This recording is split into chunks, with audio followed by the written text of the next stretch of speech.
The desert has a way of stripping everything down to its rawest truth. And on this night, as lightning tore across the blackened sky like jagged scars, two young women were about to discover just how far they would go to survive. 18-year-old Naya could feel her younger sister Mira's hand trembling in hers as they stumbled through the darkness. The rain came down in sheets, not the gentle desert rain that whispers promises of life, but the violent, punishing kind that turns sand into treacherous mud and washes away footprints. And hope. Naya's lungs burned with each breath, her legs screaming for rest. But she knew that stopping meant capture. And capture meant something far worse than death. They had been running for 3 days now. 3 days since they'd fled the reservation under cover of night, clutching nothing but the clothes on their backs and a warning from their uncle that still echoed in Naya's mind. "They're coming for you. Run." She hadn't understood then. She barely understood now. All she knew was that men with cold eyes and cruel smiles had been asking about them. And that other girls they'd known, girls they'd grown up with, had disappeared into the night and never returned. Through the curtain of rain, a single point of light appeared in the distance. Lamplight, civilization, shelter. Mira saw it too, and despite Naya's grip on her hand, the younger girl surged forward, desperate and heedless. "Mira, wait!" But the wind swallowed Naya's words, and all she could do was follow, her heart pounding with equal measures of relief and dread. The cabin materialized from the storm like something conjured from desperation itself. Rough-hewn logs, a covered porch, smoke rising from a stone chimney. Naya's fist hit the wooden door 3 times, each knock a prayer, each second of silence an eternity. When the door finally opened, she found herself staring into the weathered face of a man who looked like he'd been carved from the same unforgiving landscape that surrounded them. His name, they would learn, was Mason Drake. He was perhaps 40 years old, though the desert had aged him in ways that numbers couldn't capture. His eyes, pale grey like storm clouds, swept over them with an expression Naya couldn't quite read. Not desire, not pity, something else entirely. Something that looked almost like fear. "Please," Naya heard herself saying, hating the desperation in her voice, but unable to contain it.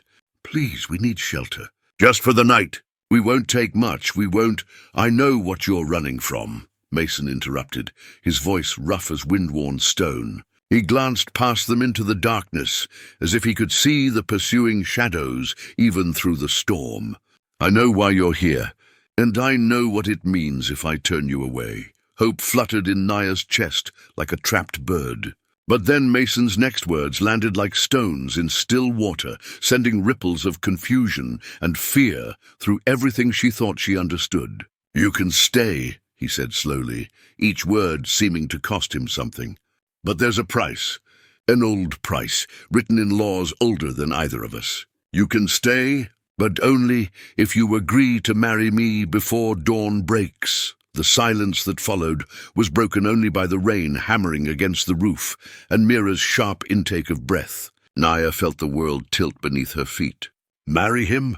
This stranger? This white man who looked at them with those haunted, desperate eyes. "You're insane," she breathed, pulling Mira closer. But Mason didn't look away, didn't flinch. If anything, his expression grew more afraid. "Listen to me," he said urgently, stepping aside to reveal carvings on the wooden beams of his cabin, symbols that Naya recognized from her grandmother's stories, mixed with others she didn't know. "My grandfather died in this cabin, and his last words were a warning. There are men out there, men who hunt Apache women, who take them to the mining camps, who sell them like property. The only protection, the only legal shield that exists in this cursed territory is marriage. Not tribal marriage alone, not white marriage alone, but both, witnessed, binding." Naya wanted to laugh at the absurdity of it, wanted to scream at the injustice of a world where marriage was the only way a woman could claim the right to her own body, her own freedom.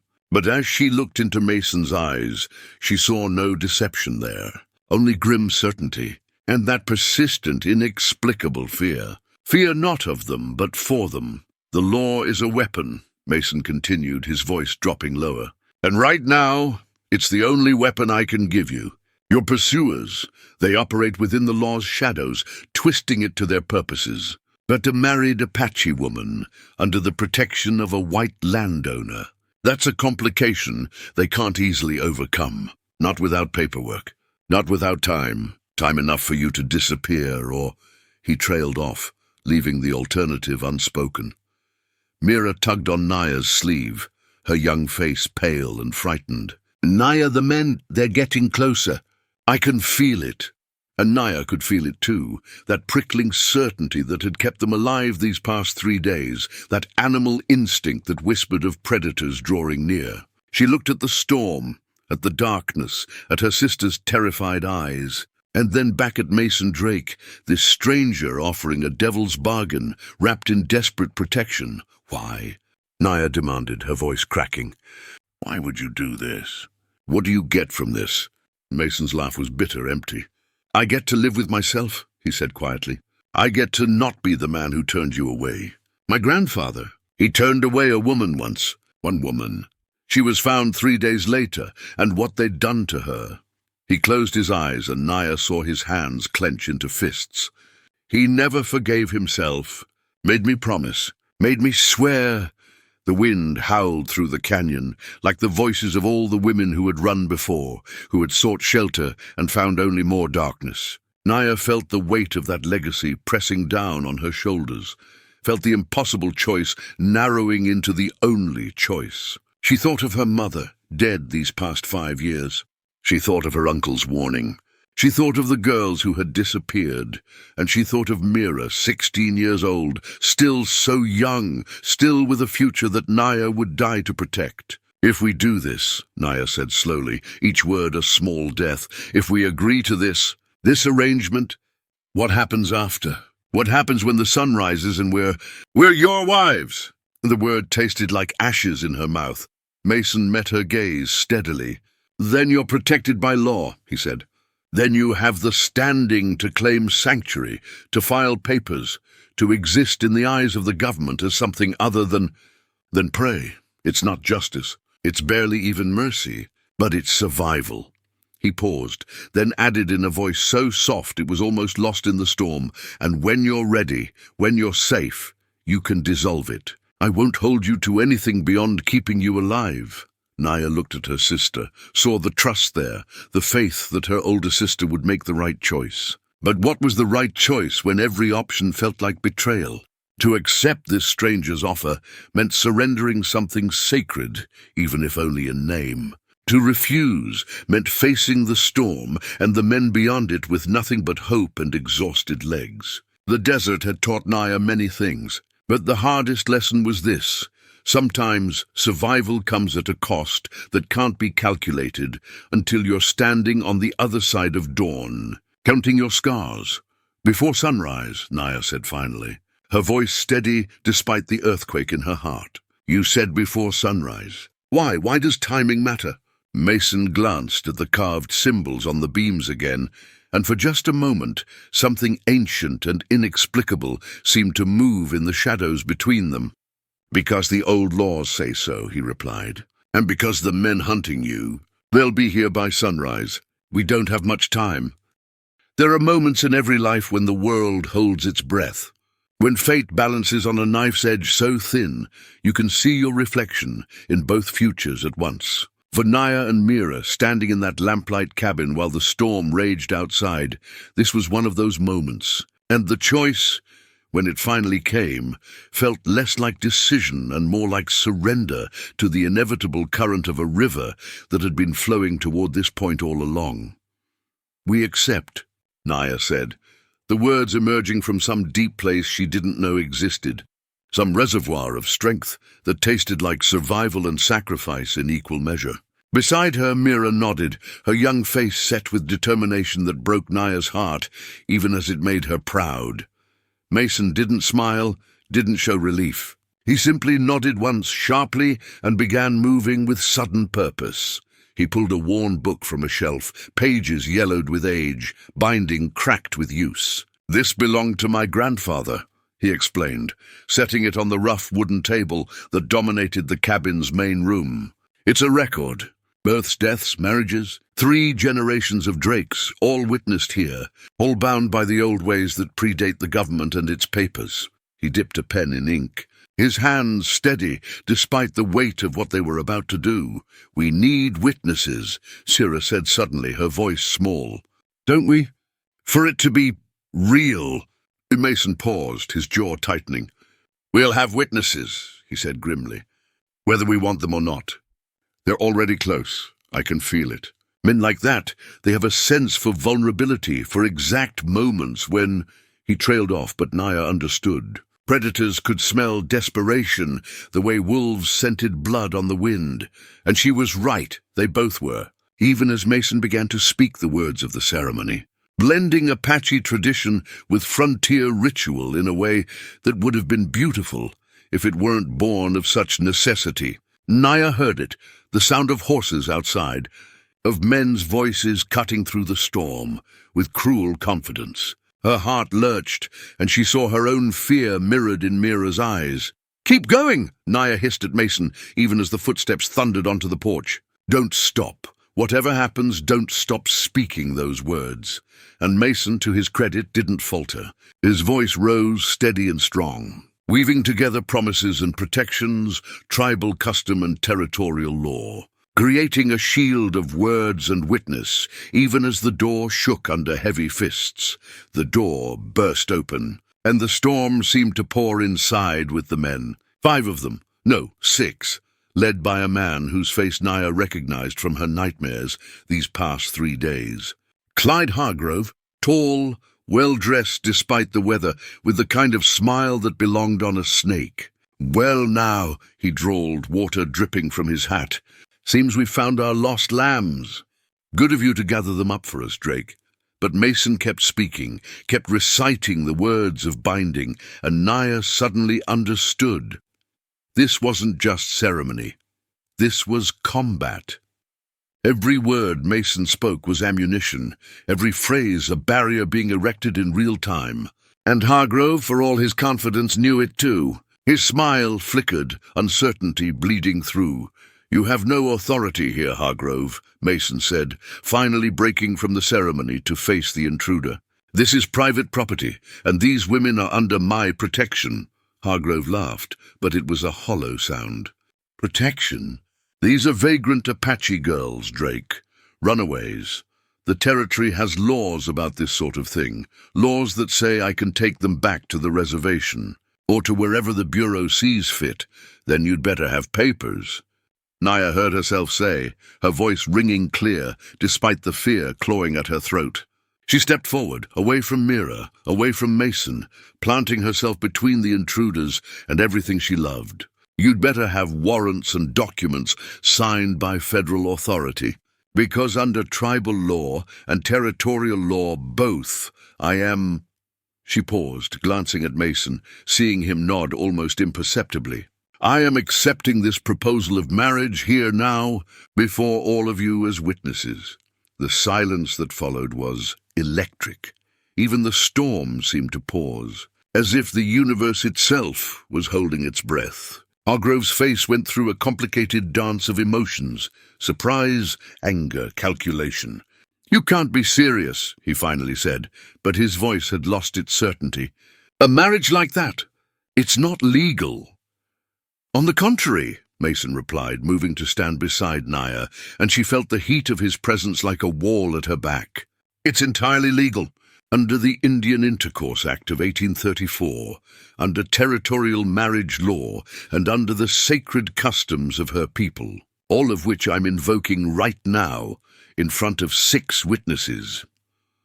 He gestured at Hargrove and his men. 6 men who are now legally bound to testify to this union, should it be challenged in any court. Naya watched Hargrove's expression darken, watched him realize the trap that had just closed around him. Because Mason was right. These men had come hunting for easy prey, for vulnerable women who existed in the grey spaces where law became convenience. But a married woman claimed and protected under multiple jurisdictions. That was a complication. That was paperwork. That was federal oversight and territorial scrutiny, and all the things that men like Hargrove avoided like plague. "This is a sham," one of Hargrove's men spat. "Everyone can see it's a sham." "Prove it," Mira said suddenly, her voice cutting through the tension like a bell. All eyes turned to her, and Naya felt a surge of pride at her sister's courage. "Prove it's not real. Prove my sister doesn't have the right to choose her own husband, to accept protection where she finds it. Go ahead. I'm waiting." But they couldn't prove it, because in the tangled web of laws that governed this harsh territory, intention mattered less than documentation. And what was being documented here, what was being witnessed here, was a legal marriage, however desperate its origins. Hargrove's hand moved toward his gun, and Naya's whole body tensed. This was the moment. This was where it would all fall apart or hold together. "I wouldn't," Mason said quietly but with absolute certainty. Killing a white landowner, killing a husband protecting his Apache wives, that's not something you can sweep under the reservation's rug. That's federal. That's hanging. The words hung in the air like a judgment already passed, and slowly, reluctantly, Hargrove's hand moved away from his weapon. "You think this is over?" Hargrove hissed, his face contorted with rage. "You think a quickie frontier marriage protects you from what's coming? There are warrants being drawn up right now. Federal warrants. For material witnesses in a criminal conspiracy." He pointed a shaking finger at Naya and Mira. "Their father made a deal with us. A deal. And these two little birds sang about it to the wrong people." Naya felt her blood run cold. Her father. Their father was involved? She glanced at Mira, saw the same shock reflected there. Their father had died 6 months ago. A hunting accident, they'd been told. But now doubt crept in like winter frost. "My father would never—" "Your father," Hargrove interrupted, "was a practical man. He understood that survival sometimes requires difficult choices." "You're a liar!" Mira shouted, tears streaming down her face. But Naya wasn't so sure. She remembered the last months of her father's life, the way he'd grown distant, haunted, the strange men who'd visited, the hushed conversations that stopped whenever she or Mira entered the room. Oh God, what had he been involved in? What had he done? "Even if that were true," Mason said, his voice cutting through Naya's spiral of horror, "even if your accusations have merit, these women are married now. Under law, they have certain protections. You want to question them? You'll need a federal marshal with proper warrants. You want to take them? You'll need to dissolve 2 legal marriages first. And I promise you, Hargrove," his voice dropped to something cold and final, "I will fight you every step of the way." For a long moment, the only sound was rain hammering the roof and harsh breathing. Then Hargrove smiled, a terrible, knowing smile. "You've bought yourself a few hours, Drake. Maybe a day. But this isn't finished." He gestured to his men, and they began backing toward the door. "Not by a long shot. We'll be back with proper papers, proper authority, and when we do—" He looked directly at Naya. "Well, let's just say your new husband won't be able to protect you from the law itself." The men filed out into the storm, and Mason slammed the door behind them, throwing the heavy wooden bar into place. The cabin suddenly felt very small, very quiet. Naya's legs gave out, and she found herself sitting on the floor, Mira collapsing beside her. They'd survived for now, but Hargrove's words echoed in her mind. "Your father made a deal. Your father made a deal. What have we done?" As Mira whispered. "What have we gotten ourselves into?" And Naya had no answer because she didn't know anymore. The simple act of seeking shelter had become a marriage, had become a legal battle, had become something connected to her father's secrets and federal crimes and forces so much larger than 2 Apache sisters running through a storm. Mason knelt beside them, his weathered face showing something that might have been sympathy. "What you've done," he said quietly, "is bought yourself time. Time to understand what you're caught up in. Time to find allies. Time to survive." He paused, then added, "And for what it's worth, I meant what I said. I'll fight for you, not because you're my wives in any real sense, but because it's the right thing to do. Outside, The storm continued its assault on the desert, washing away the tracks of the men who'd come and gone. But inside the cabin, 3 people sat in lamplight, bound together by words and witnesses, by desperate necessity and the strange, fragile thing that humans call hope when they have nothing else left to cling to. Dawn came slowly, reluctantly, as if even the sun was hesitant to witness what the night had wrought. Naya stood at the cabin's single window, watching the storm's fury diminish to a steady rain, watching the horizon bleed from black to grey. She hadn't slept, couldn't sleep, not with Hargrove's words echoing through her mind like a curse. Your father made a deal. What deal? With whom? And why were she and Mira paying the price for it? Behind her, Mira slept fitfully on the cabin's narrow bed, her face troubled even in rest. Mason had taken the floor, his rifle within reach, his eyes opening every time the wind shifted or the floorboards creaked. The marriage, if it could be called that, hung over them like smoke. Present, but insubstantial, protection and prison in equal measure. You should rest, Mason said quietly, and Naya realized he'd been watching her standing there, silhouetted against the grey morning light. She shook her head. I can't. Every time I close my eyes, I see things I don't understand. My father, the men who came to our home those last months, the way he looked at us sometimes, like he was, she struggled for words, like he was already saying goodbye. Mason rose stiffly, joints creaking with the weather and old injuries. He moved to stand beside her, careful to maintain distance, to respect boundaries, even as the law claimed them as husband and wives. Whatever your father was involved in, he said carefully, whatever deals were made, you're not responsible for them. You're only responsible for what you do now, for the choices you make going forward. But what if?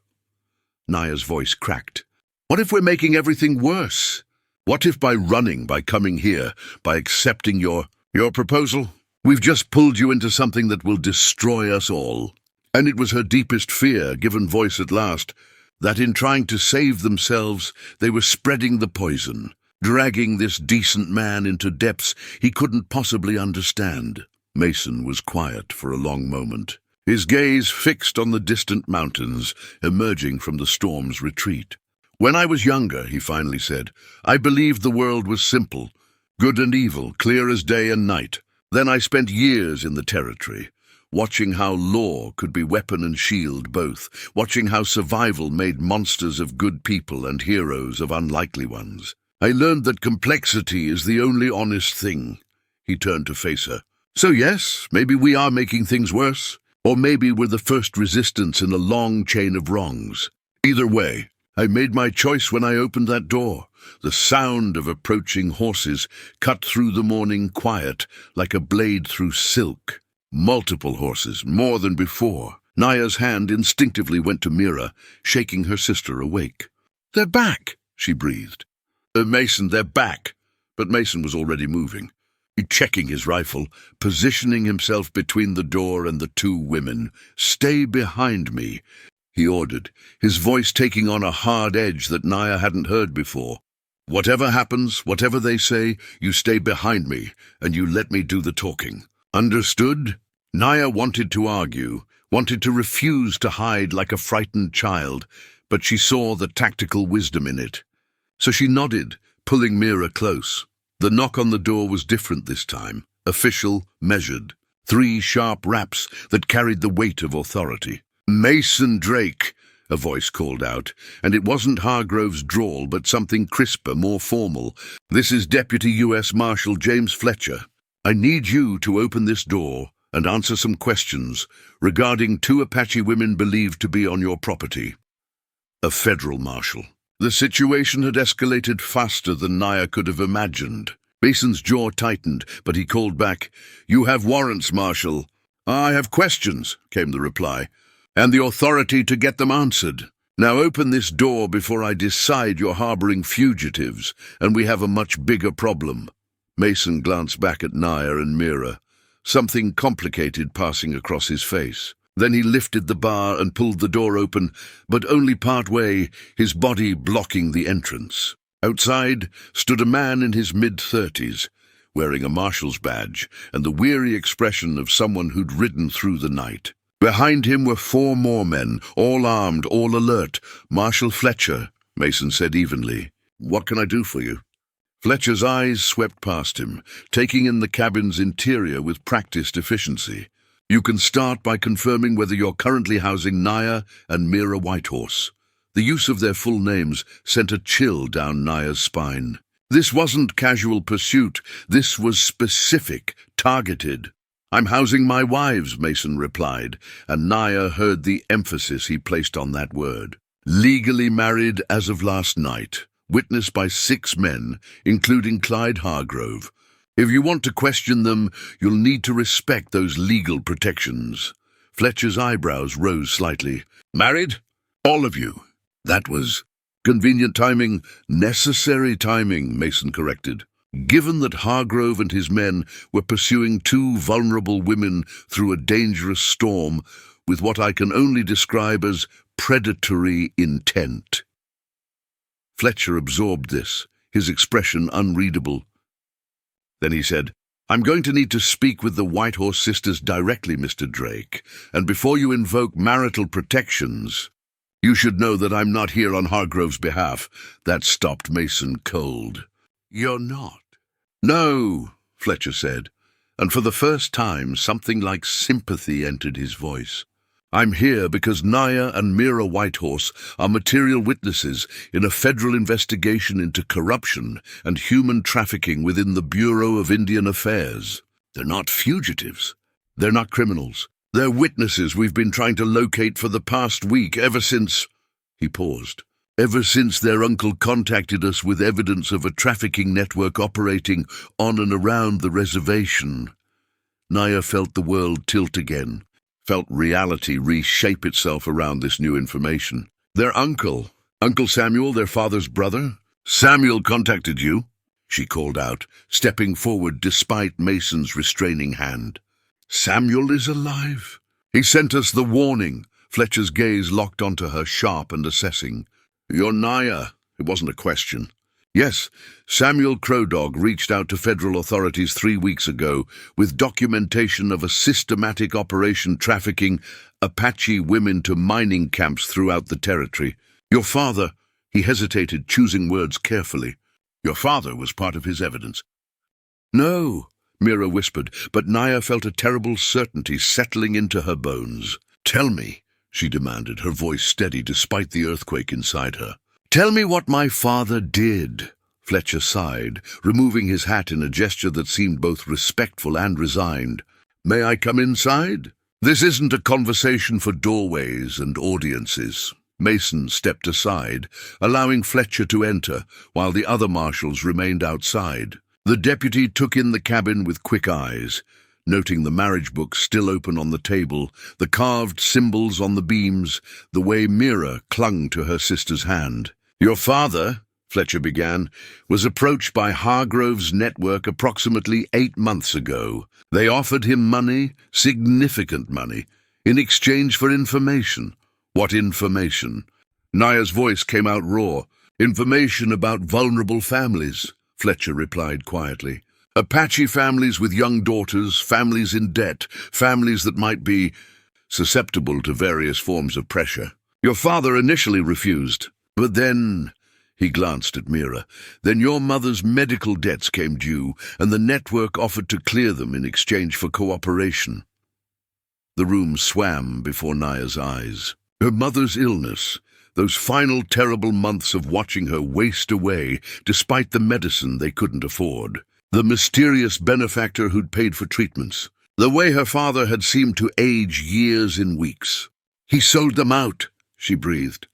"He gave them names, and those families, those girls—" "Were trafficked," Fletcher confirmed, his voice heavy with the weight of that truth. 43 women over the course of 6 months. Taken to mining camps, to frontier settlements, to places where Apache women simply disappeared. Your father realized too late what he'd enabled.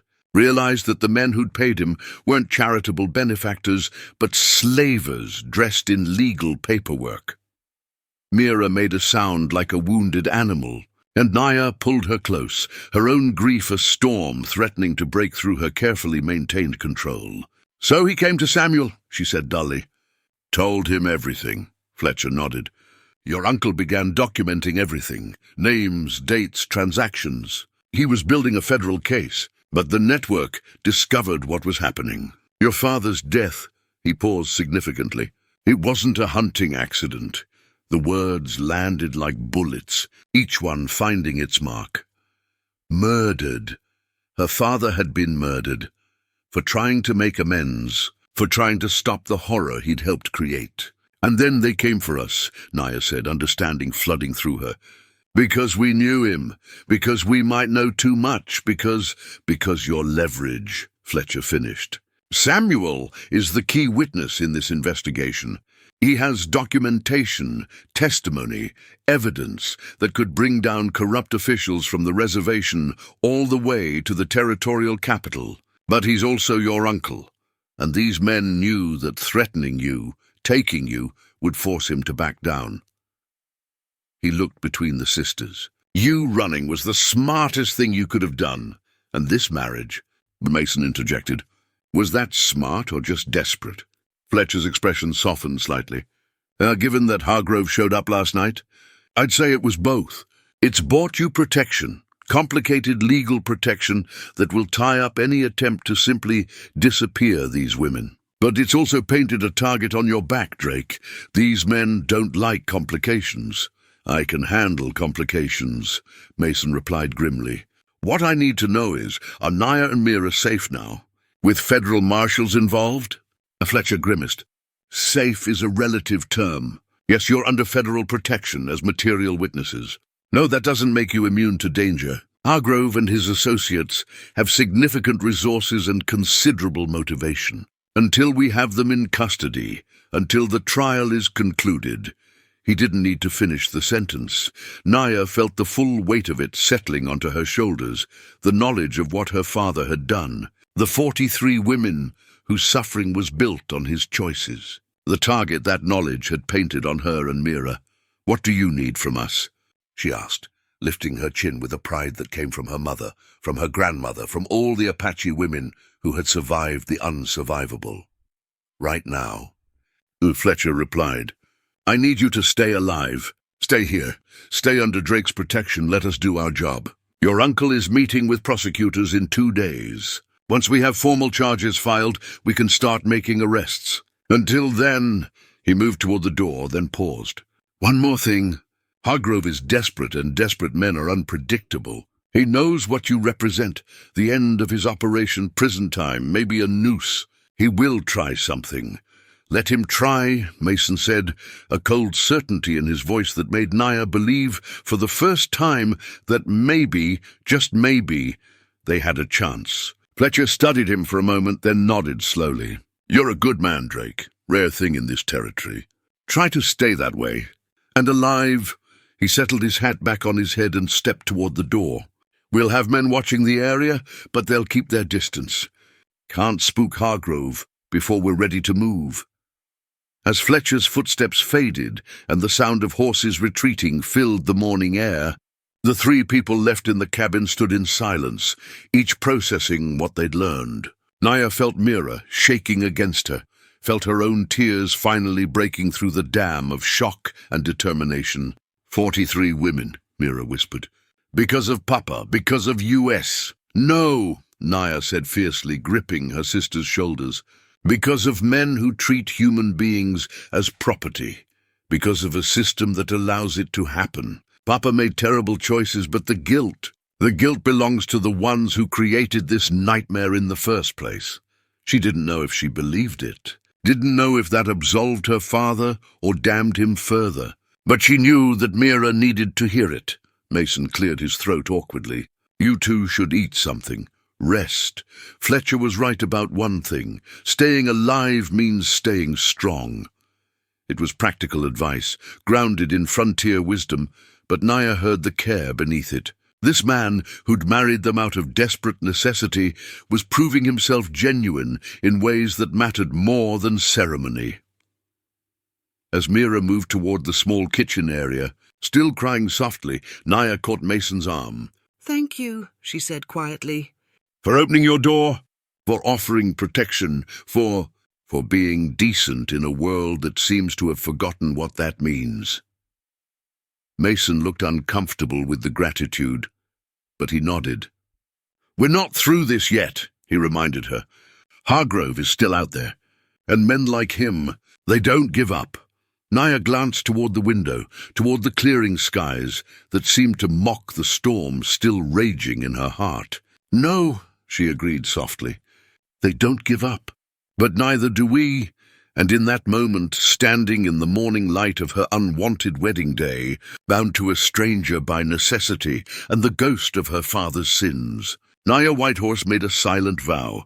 She would survive this, she would testify, and she would make sure that every single woman stolen by this network found justice. The day stretched ahead like uncertain terrain. But for the first time since fleeing into the storm, Naya felt something other than fear. She felt purpose. The hours that followed the marshal's departure moved like honey in winter, slow, thick, heavy with waiting. Naya found herself checking the window every few minutes, searching the landscape for shadows that moved wrong, for dust clouds that meant approaching riders. Mason cleaned his rifle with methodical precision, each motion speaking of experience, with violence that his quiet demeanor usually concealed. And Mira sat at the table with the marriage book, tracing the names written there. 3 generations of Drakes bearing witness to love and loss and the complicated business of survival. "Tell me about him," Mira said suddenly, breaking the silence. "Your grandfather, the one who made you promise." Mason's hands stilled on the rifle, and for a moment Naya thought he wouldn't answer. Then he set the weapon aside and moved to sit across from Mira, his weathered face settling into lines of memory and regret. "Jacob Drake." "Boo," he began, his voice taking on the cadence of a man speaking with ghosts. "He came to this territory in 1847, right after the Mexican War, bought this land with discharge pay and stubbornness, built this cabin with his own hands. He was hard, the kind of hard that frontier life demanded, but not cruel. Never cruel." Mason's fingers traced the table's grain. "Until the day he sent a woman away. Who was she?" Naya found herself asking, drawn into the story despite herself. Mason met her eyes. "Her name was Morning Dove, Northern Cheyenne. She came to the cabin during a blizzard, early winter of 1854, pregnant, alone, fleeing from traders who'd killed her husband and were hunting her for reasons that don't bear repeating." His jaw clenched. "My grandfather had a wife then, Elizabeth. She was afraid of what helping Morning Dove might bring to their doorstep. So he sent her away." The cabin seemed to grow colder with the telling. "They found her body 3 days later," Mason continued, his voice dropping to something barely audible. "Her and the baby. What those traders had done."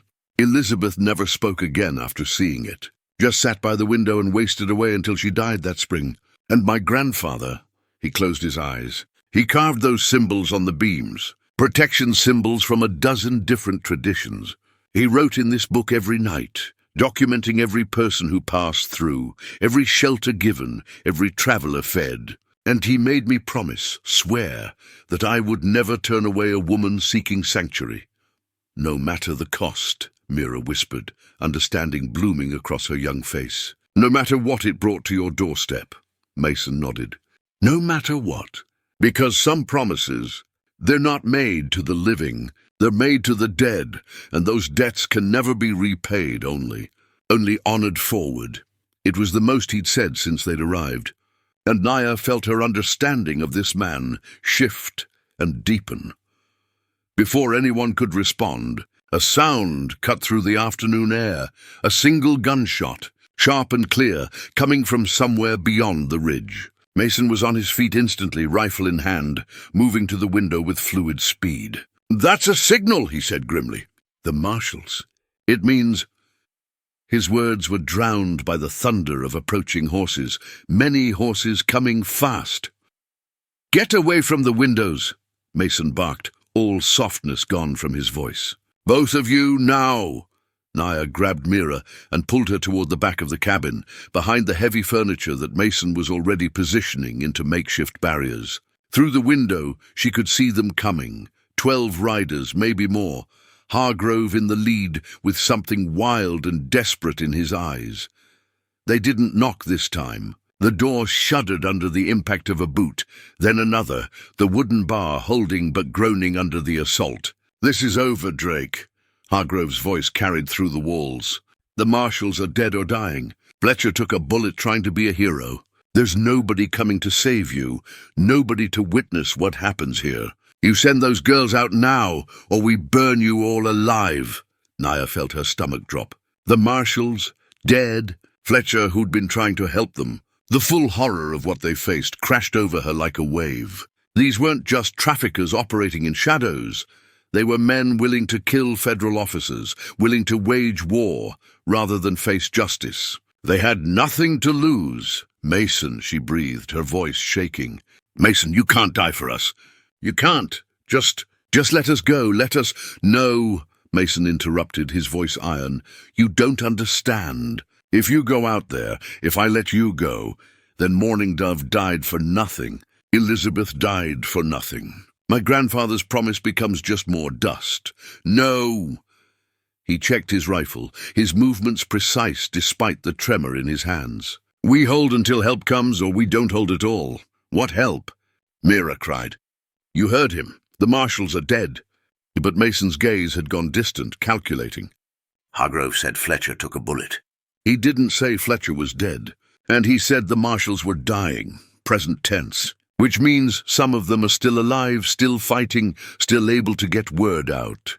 He glanced at the women. "We just need to survive long enough for that word to matter."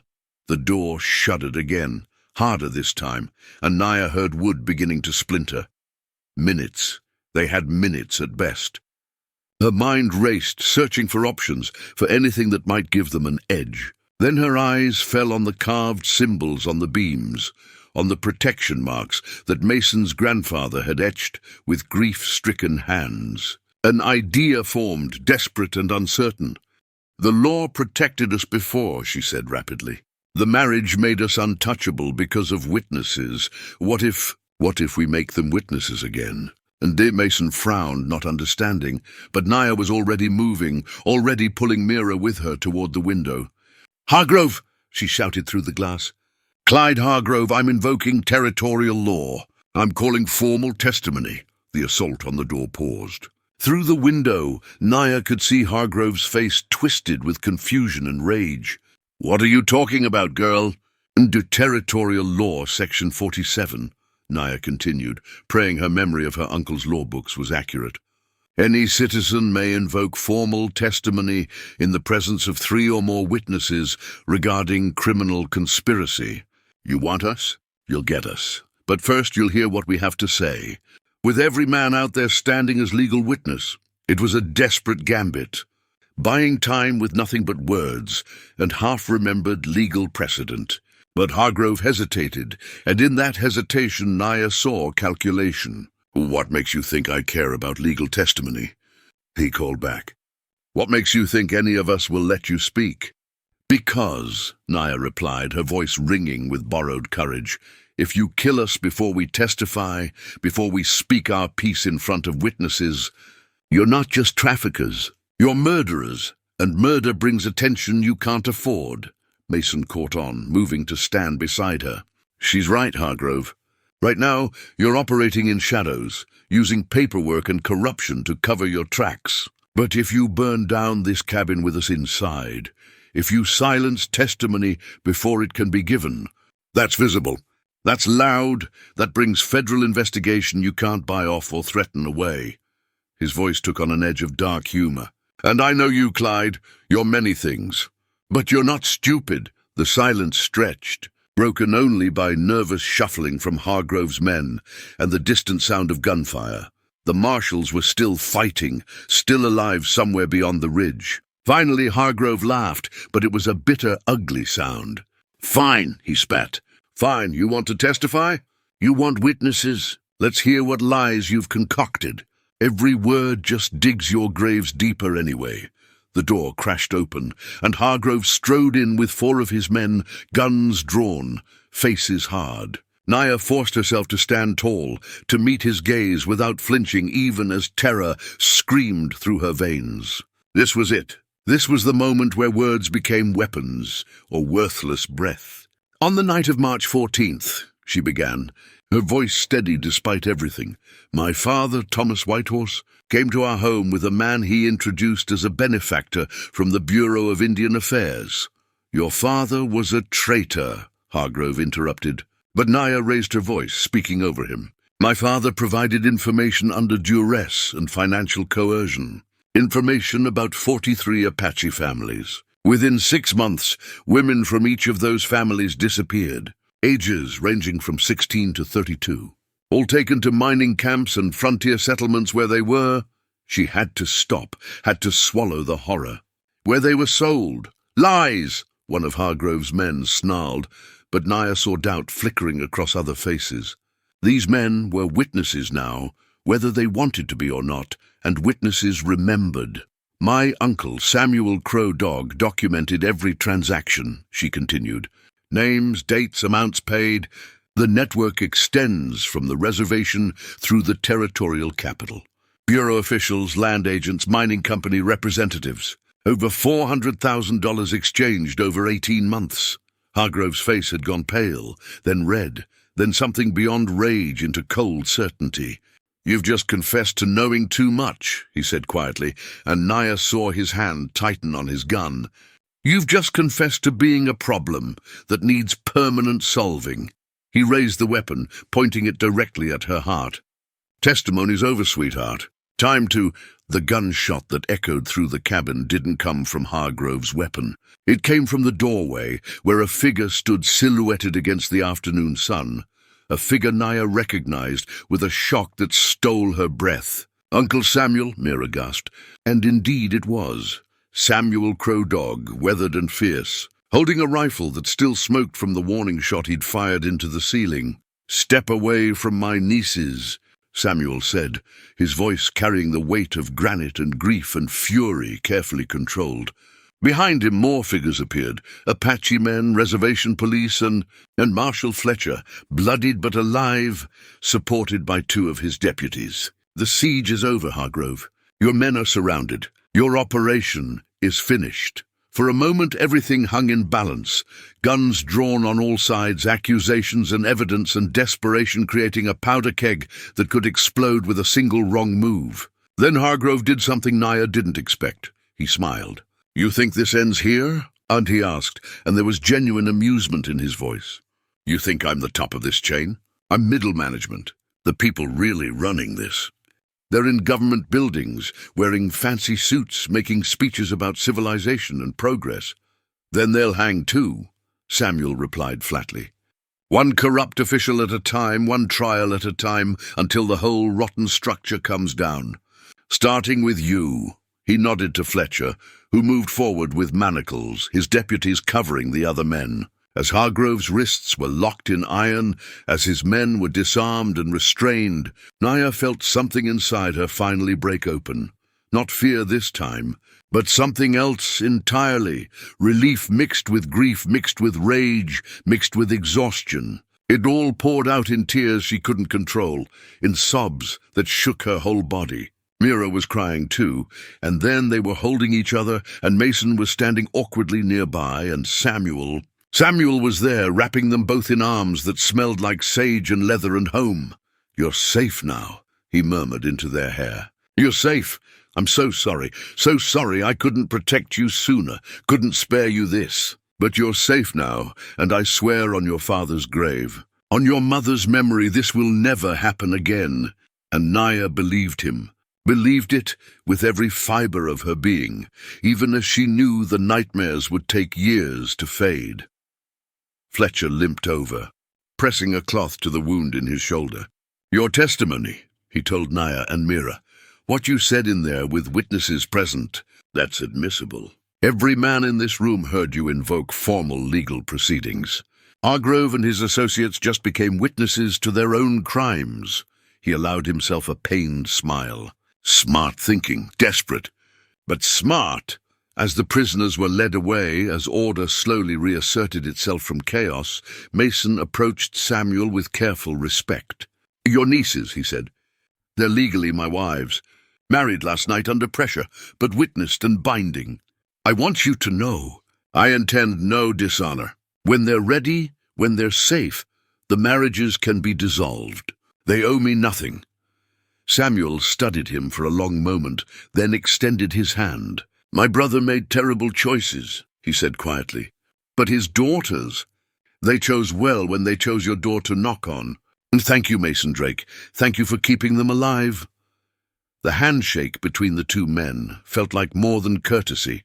It felt like a bridge being built, like understanding passing between people who'd been strangers hours before. And Naya, watching them, felt the first stirrings of something she hadn't felt in days. In months, maybe. Something that felt almost like hope.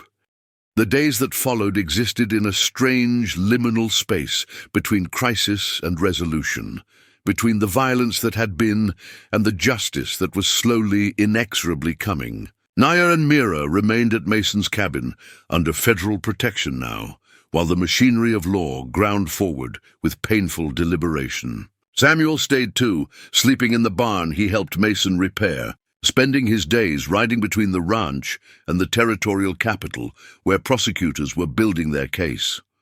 The numbers were staggering when they finally emerged in full. Not 43 women, as Naya had thought, but 67 across a 3-year period. Not $400,000, but closer to $800,000, a fortune built on human suffering and legal corruption. Bureau officials, territorial judges, mining company executives, the rot extended further than anyone had imagined, protected by paperwork and the cruel mathematics of men who saw indigenous people as resources to be exploited rather than souls to be protected. Hargrove, facing a noose, began to talk. He gave up names, dates, locations. He described the network with clinical precision, perhaps hoping for leniency, perhaps simply because men like him always believe there's an angle to play, always think they can bargain their way out of consequence. What he provided was devastating, a complete map of 3 years of systematic trafficking, documented in his own meticulous records. He kept books, Fletcher told them one evening, visiting the ranch to update them on the investigation's progress. His shoulder was healing, though he still moved gingerly. Actual ledgers like he was running a legitimate business. Every woman bought, every payment made, every official bribed. He recorded it all.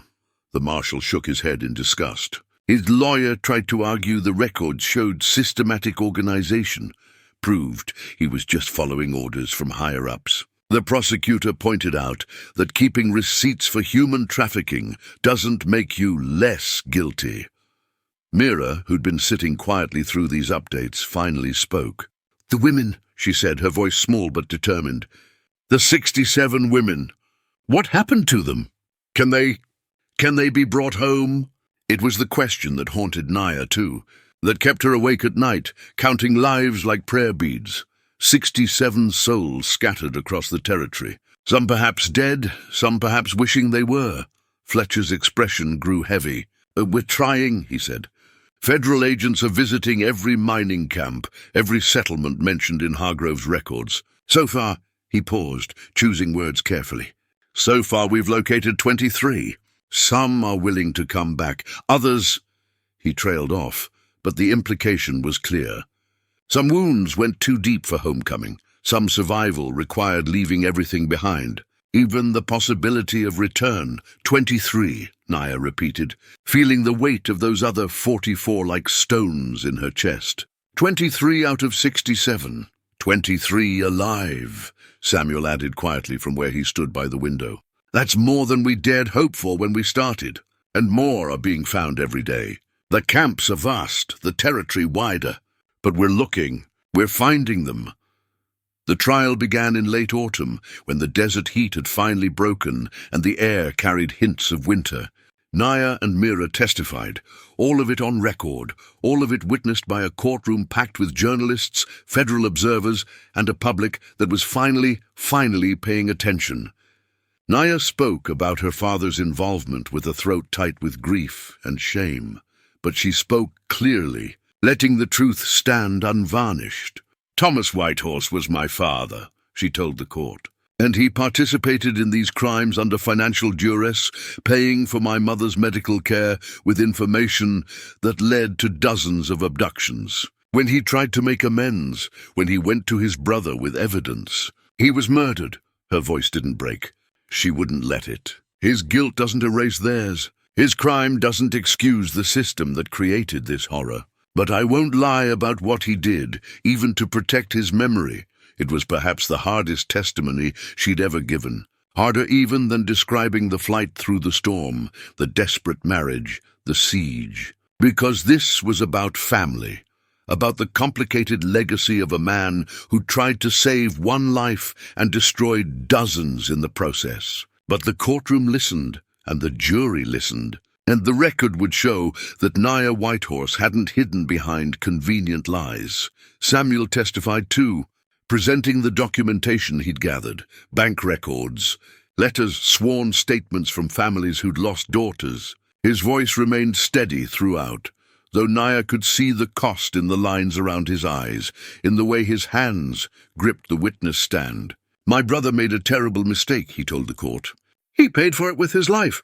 But the men who created this system, who profited from it, who turned human beings into commodities, they haven't paid anything yet. That's why we're here." The verdicts came down like hammer blows over the course of 3 weeks. Hargrove, guilty on 17 counts of human trafficking, 6 counts of conspiracy, 3 counts of murder. Sentenced to hang, execution scheduled for January. 7 bureau officials, guilty, sentences ranging from 15 years to life in territorial prison. 4 territorial judges, impeached and imprisoned. 2 mining company executives, assets seized, fortunes dismantled, lives destroyed as thoroughly as they'd destroyed others. It wasn't perfect justice. Justice never is when measured against suffering endured. But it was something. It was acknowledgement. It was the legal system finally, belatedly, admitting that Apache women were human beings deserving protection under law, not resources to be exploited in the name of progress and profit. It was insufficient and necessary in equal measure. Hargrove's execution came on a cold January morning. Naya didn't attend, couldn't bring herself to watch another human life end, even one so thoroughly deserving of that ending. But Samuel went, standing with the families of the 23 recovered women, bearing witness to the closure they needed, even if he personally felt none. "He died badly," Samuel told them afterward, screaming about how he was just following orders, how the real criminals were the ones paying him. Maybe he was right, but he still swung. And through it all, life at the ranch continued with surreal normalcy. Mason taught Mira how to care for horses, how to repair tack, how to read weather signs in the desert sky. Samuel worked the land alongside Mason, 2 men of different cultures finding common ground in hard labor and mutual respect. And Naya found herself learning to breathe again, learning that survival could become something more than just not dying. The marriages, that strange legal protection born of desperation, remained technically binding. Though everyone understood their provisional nature, Mason never pressed, never presumed. He remained courteous, distant, giving the sisters space to heal. But Naya noticed small things, the way he always ensured they ate first, the way he positioned himself between them and any perceived threat, the way he never complained about the disruption to his solitary life. "Why do you do this?" she asked him one evening, finding him on the porch watching the sunset. "Not the marriage. I understand that was your grandfather's promise. But this letting us stay, helping Samuel, disrupting your entire life for people you barely know. Why?" Mason was quiet for a long time, his gaze fixed on the horizon where the sun bled orange and red across the desert. "Because," and he finally said, "every person who survives despite the odds, every person who makes it through the darkness and comes out the other side, they're proof that the world isn't entirely broken. Your survival, your sister's survival, the 23 women who made it home. You're all living testimony that sometimes the good guys win." He glanced at her. "I need that proof. I think we all do."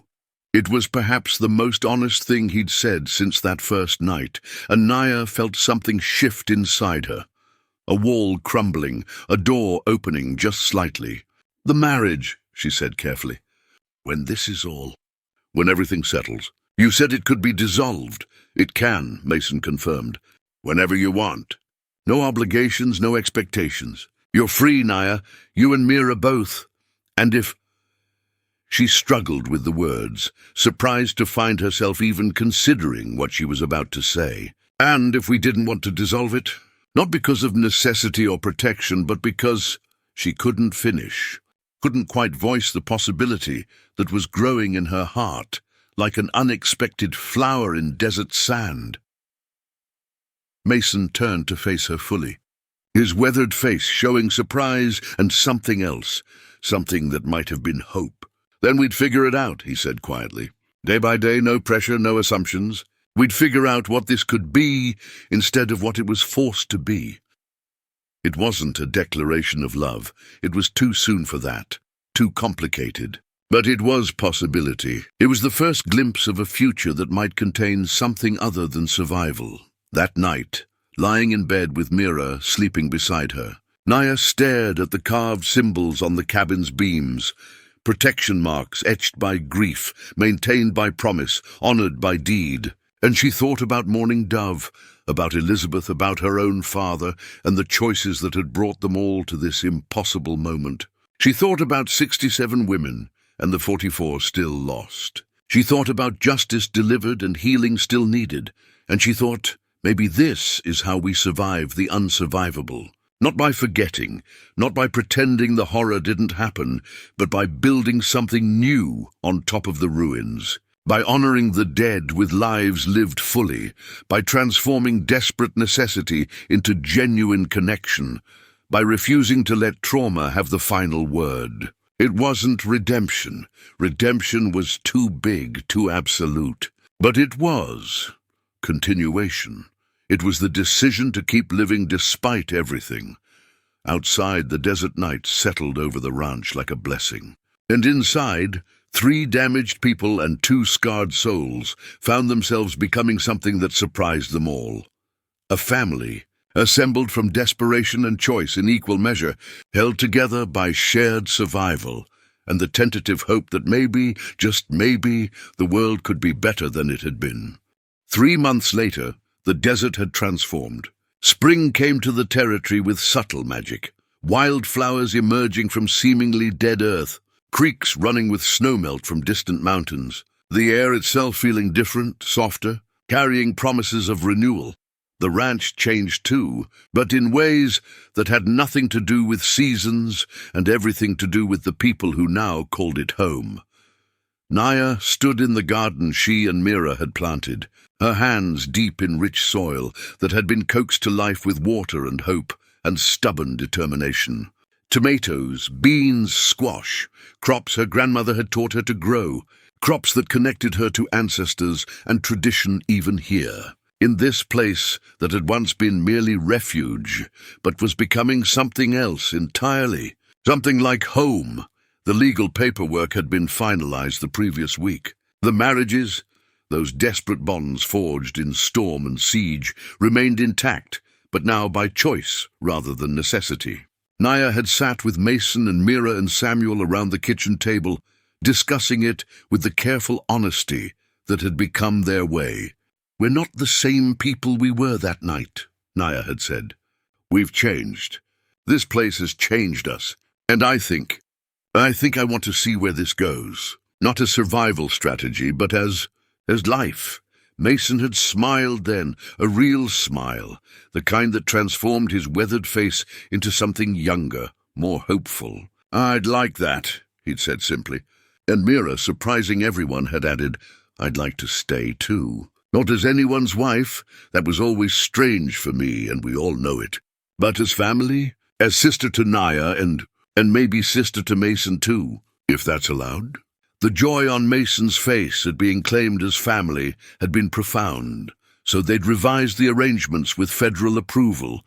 Naya's marriage to Mason remained binding and genuine, while Mira's was legally dissolved but replaced with adoption papers, making her Mason's ward and legal sister. It was complicated in the eyes of law and beautifully simple in the eyes of heart. They were family now, chosen and claimed, assembled from catastrophe and cultivated into something real.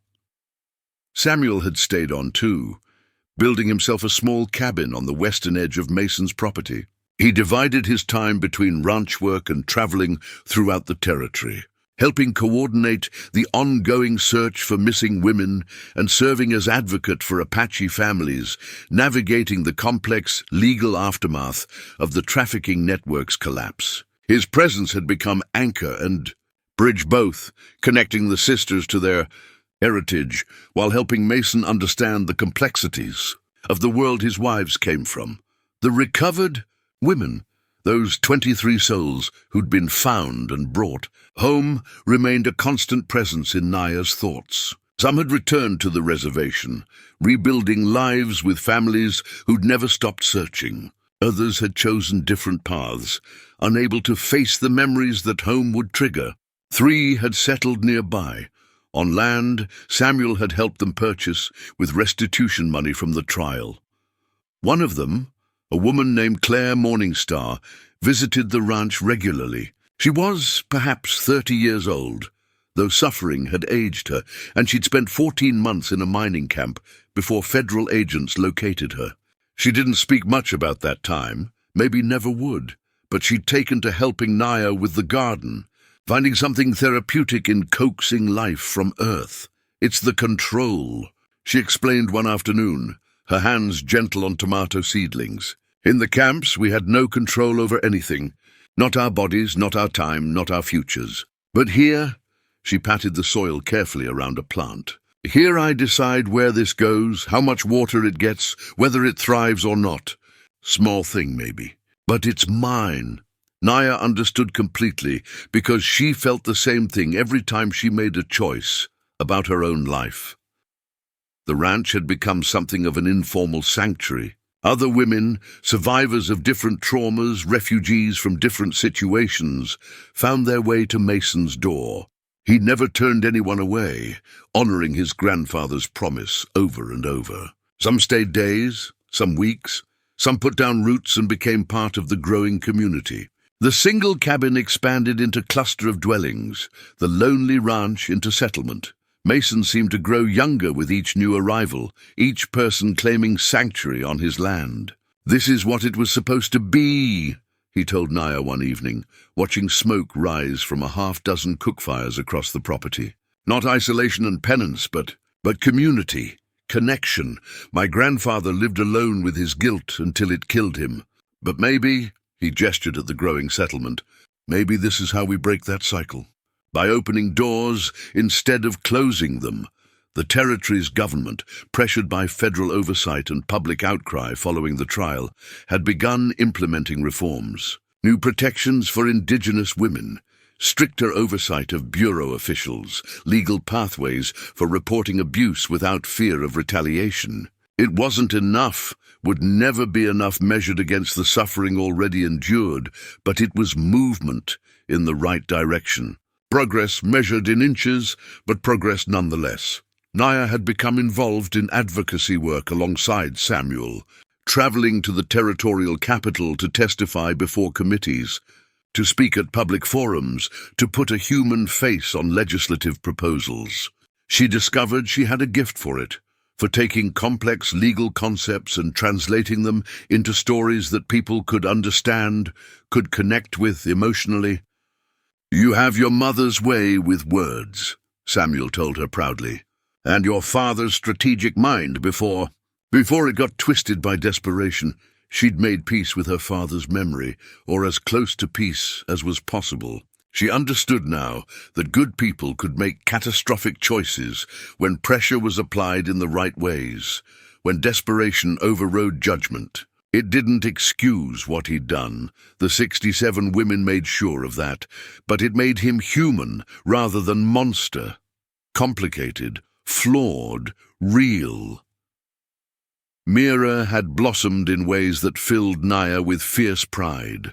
At 17 now, her sister had found passion in horses and healing, working with the ranch's growing herd and developing reputation as someone who could gentle even the most traumatized animals. "They're like us," Mira explained, brushing down a mare that had arrived wild-eyed and terrified from an abusive owner. "They've been hurt, they're afraid. But with patience, with consistency, with care, they remember what trust feels like." The metaphor wasn't subtle, but it was true. The relationship between Naya and Mason had deepened slowly, carefully built on foundation of shared purpose rather than desperate necessity. They'd kissed for the first time 2 months after the trial, standing under stars that felt close enough to touch. It had been tentative, uncertain, both of them damaged in different ways, both carrying scars that would never fully fade. But it had also been chosen, genuine, theirs. "I never expected this," Mason admitted one night, lying beside her in the darkness of their shared room, shared now by choice, by desire, by the gradual building of intimacy that felt earned. "When I opened that door in the storm, I thought I was honoring a promise to dead people. I didn't think I was starting my actual life." Naya laced her fingers through his. "Neither did I. I thought I was just surviving one more night. But this," she squeezed his hand, "this is what comes after survival. This is what living looks like." News came regularly from across the territory. More arrests as the investigation continued to spider outward. More women located and given choice about their futures. More reforms implemented under federal pressure. The trafficking network hadn't been destroyed. Such things never truly died, only adapted and reformed elsewhere. But it had been severely disrupted. Lives had been saved. Justice, imperfect but real, had been served. On the 1-year anniversary of that desperate night in the storm, the extended community at the ranch gathered for celebration and remembrance both. Claire Morningstar spoke about the 14 months she'd lost and the future she was rebuilding. Another survivor, Joseph's daughter Anna, sang traditional songs that her mother had taught her and that she'd clung to during captivity. Samuel offered prayers in Apache, honoring the dead and blessing the living, and Naya stood before them all. This collection of survivors and supporters, this family assembled from catastrophe, and felt overwhelming gratitude. Not gratitude for the suffering, never that, but gratitude for what had been built on the other side of it, for the community that had formed from desperate individuals, for the connections forged in crisis and maintained through choice, for the possibility of healing that had seemed impossible that night in the storm. "We are not defined by what was done to us," she told them, her voice carrying across the gathering. "We're not defined by the choices forced on us, the desperation we endured, the violations we survived. We're defined by what we do with the life we managed to keep, by how we honor those who didn't make it, by whether we let trauma have the final word or whether we speak louder." It was testament and testimony and truth all at once. The desert night settled around them as the gathering dispersed, some to their own cabins, some to campfires for continued conversation, some simply to stand under the stars and breathe the air of freedom. Naya found herself back at her garden, running her hands over plants that had grown from seeds into something substantial, something nourishing. Mason joined her, slipping an arm around her waist with the familiar comfort of chosen intimacy. "Your grandfather's promise," Naya said softly, leaning into his warmth. "Do you think he ever imagined it would lead to this, to all of—" She gestured at the settlement spread across his land, at the lives being rebuilt here in the shadow of mountains that had witnessed so much pain and were now witnessing healing. Mason was quiet, considering. "I don't know," he finally admitted. "I think he was just trying to balance scales that could never truly be balanced, to save one life for the one he couldn't save. But this," he pulled her closer, "this is bigger than his guilt." This is what happens when people choose connection over isolation, when they choose to build instead of just survive. Mira emerged from the barn, leading the mare she'd been working with, the one that had arrived terrified and was now calm, trusting. The young woman and the horse moved together with the kind of harmony that spoke of patience and earned trust, and Naya felt her throat tighten with emotion. Her baby sister, who'd been 16 and terrified a year ago, was now 17 and strong, finding her purpose in healing creatures as damaged as she'd been. Samuel approached from his cabin, carrying something wrapped in cloth. He joined them at the garden's edge, and in the lamplight from the main house, Naya could see the object he held. A ledger, old and weathered. "This belonged to your father," Samuel said quietly. "I found it among his things after he died. I've been deciding when to give it to you." He offered it to Naya with gentle ceremony. She took it with trembling hands, opening to pages filled with her father's neat handwriting. But these weren't the records of trafficking, weren't the documentation of his terrible choices. These were entries from before, stories about Naya and Mira as children, memories of their mother, reflections on parenthood and love, and the desperate things people do to protect their families. He was documenting his life, Samuel explained.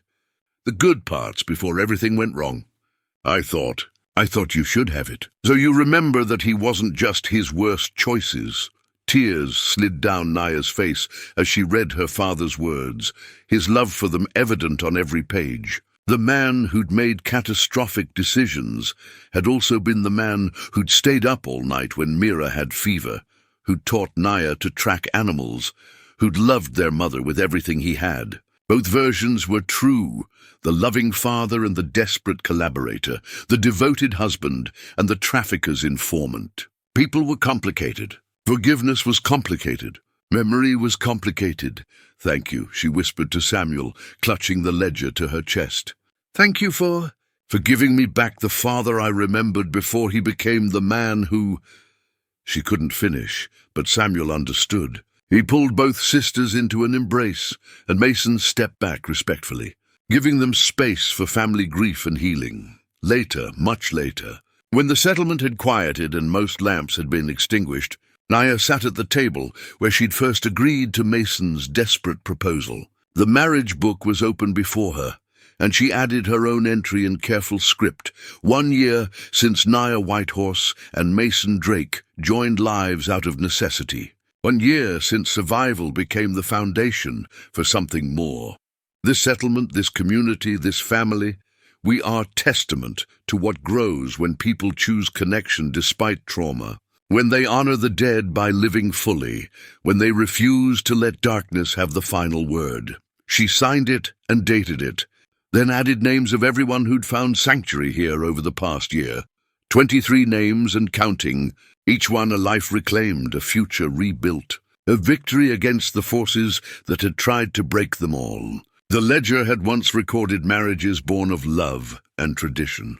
Now it also recorded marriages born of desperation, dissolutions made with kindness, adoptions formed from choice, and the gradual assembly of family from strangers. Mason entered quietly, respecting her solitude, but unable to stay away. He read over her shoulder, his hand coming to rest on her shoulder with comfortable familiarity. "You write like someone keeping records for future generations," he observed. "Like you expect this to matter beyond us." Naya smiled, thinking of Jacob Drake's obsessive documentation of how his grandson had inherited that instinct. "Maybe it will," she said. "Maybe someday someone will read this and understand that survival isn't the end of the story. It's the beginning." The desert night wrapped around the ranch like a blanket, not suffocating, but comforting, not threatening, but sheltering. Somewhere in the darkness, coyotes called to each other, their songs ancient and wild.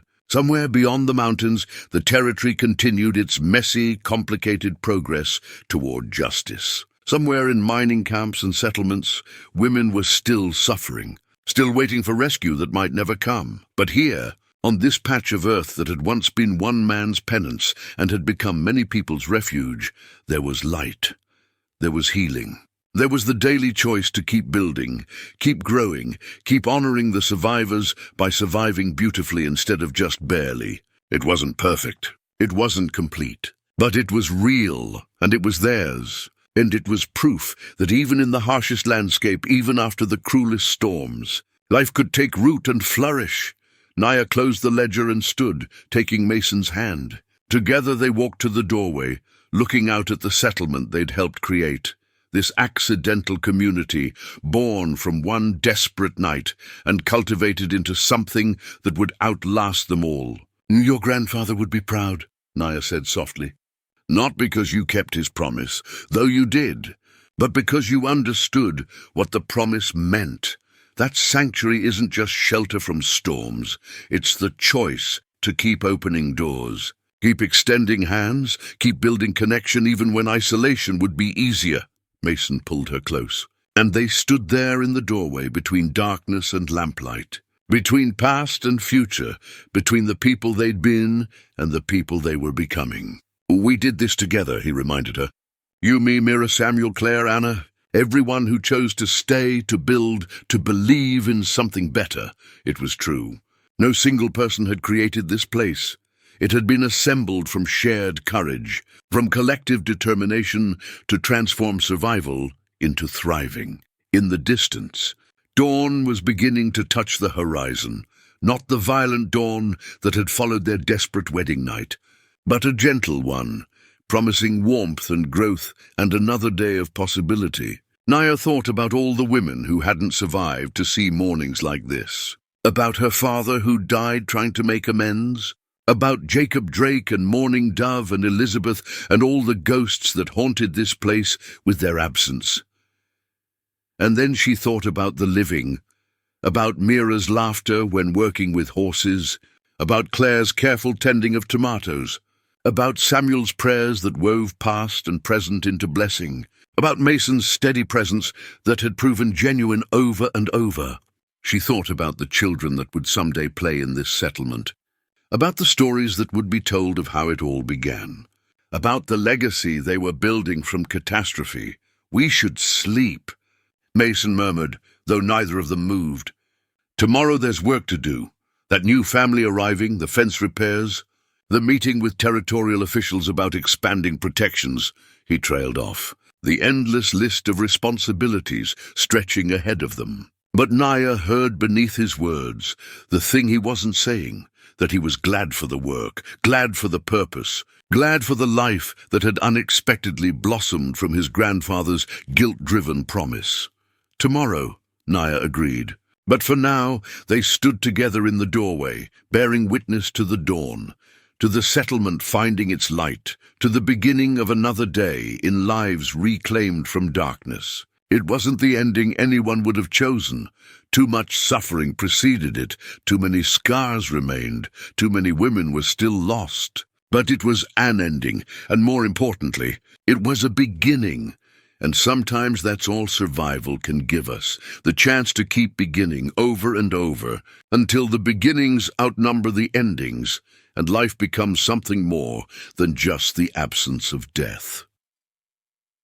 The sun broke over the mountains, spilling golden light across the desert, illuminating the settlement that had no name yet, but would, something that honored the women who'd found refuge here, that acknowledged the pain that had brought them together, that celebrated the healing they'd chosen. The garden caught the light, plants heavy with early fruit. The horses stirred in the barn, nickering softly to Mira, who was already moving among them. Samuel emerged from his cabin, facing east to offer morning prayers. And across the settlement, lamps began to glow in windows as people woke to another day of building lives from ruins. Naya and Mason finally turned from the doorway, moving into the warmth of their home, home in every sense that mattered, earned through crisis and choice, protected by law and love, held together by the daily decision to keep showing up for each other. As they prepared for the day ahead, Naya caught sight of her reflection in the cabin's small mirror and barely recognized herself. The terrified girl who'd pounded on this door a year ago was gone. replaced by a woman who'd survived the unsurvivable and emerged not just intact, but stronger. She touched her face, tracing the lines that grief and fear and healing had etched there, and she smiled. Not a big smile, not joy unmarred by memory, but the quiet satisfaction of someone who'd walked through fire and found that she could still feel, could still love, could still hope. That, in the end, was the victory. Not that the trafficking network had been disrupted or that justice had been served, though those mattered, but that she, Naya Whitehorse Drake, had been given the chance to discover who she could become when survival was no longer the only goal. Outside, the settlement woke fully to the new day, and inside the cabin that had once been one man's solitary penance, a family prepared to face whatever came next, together, always together. Because that, ultimately, was what they'd learned in the crucible of that desperate night and the year that followed, that we survive the unsurvivable not alone, but by building connection from crisis, by choosing each other over and over, by transforming necessity into love and fear, into faith and desperation, into community. And as the sun climbed higher and the day's work began in earnest, the desert, that harsh, unforgiving landscape that had witnessed so much suffering, held within its vast emptiness this single point of light, a settlement where doors stayed open, where wounded souls found sanctuary, where the ghosts of the past were honored by the fierce, stubborn living of the present. It wasn't redemption, but it was enough. It was more than enough. It was everything. Well, that's the story for today, folks. If you enjoyed it, don't forget to hit that like button, subscribe, and drop a comment to tell me where you're watching from. I love seeing where all y'all are tuning in from. And hey, don't ride off just yet. Check out these other cool stories right here on the screen. You might just find your next favorite Western tale. Thanks for riding with us. See you in the next story.